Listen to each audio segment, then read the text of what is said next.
હું આટલી સારી લાગુ છું? કેટલા વર્ષે મેં મારી જાતને આમ જોઈ. મને તો લાગે છે કે આ સમાજ, આ સપનાઓ અને મારી જવાબદારીઓ મને માત્ર આ અંબોડામાં જ જોઈએ છે.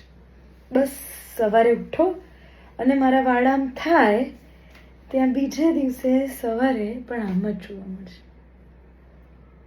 નથી આવું મારે. 2 મિનિટ આજે મારે મારી વાત કરવી છે. હા, માન્યું કે હું એક ગૃહિણી છું. તમારા મતે કહું તો હાઉસવાઈફ. પણ મારા કપડાં હંમેશા ચોડાયેલા જ કેમ હોય છે? મારા સપનાની જેમ. અરે મેં જવતલ હોમ્યું ને ત્યારે મારી જાત ઉમેદી હતી, મારી ઈચ્છાઓ, મારા સપનાઓ, મારી આકાંક્ષાઓ. પણ એમાં વાંક માત્ર મારા સાસરાવાળાનો નથી, વાંક મારો છે.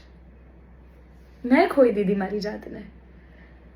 પાછી જઈશ તો શું કરીશ? બહુ ભણીશ તો પપ્પા પૈસા કઈ રીતે કાઢશે?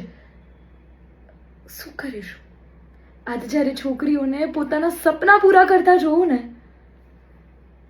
તો અંદરથી લાગે કે હું ક્યાં ખોવાઈ ગઈ. ક્યારેક છોકરાઓના કપડાં બદલવામાં, તો ક્યારેક વર માટે જમવાનું બનાવવામાં, તો ક્યારેક સાસુ સસરાને સમયસર દવા આપવામાં. હું ક્યાં જતી રહી એ જ નથી ખબર.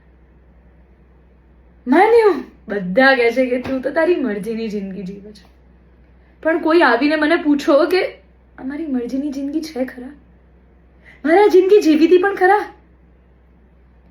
હા, મને ખબર છે કે અમારા સમયમાં વધારે કોઈ નહોતું, પણ જે હતું ને એ પાંખો બહુ મોટી હતી અને મારી પાંખો હવે મને લાગે છે અંબોડામાં સમાઈ ગઈ. આ અંબોડો ખુલતો નથી અને મારા પગમાં રહેલી આ સાંકળ છૂટતી નથી. એક એવી ગૃહિણી કે જેના સપના હતા.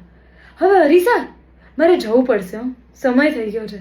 વધારે પાછું તારી જોડે રહીશ તો હમણાં માથે કટકટ. ચાલ.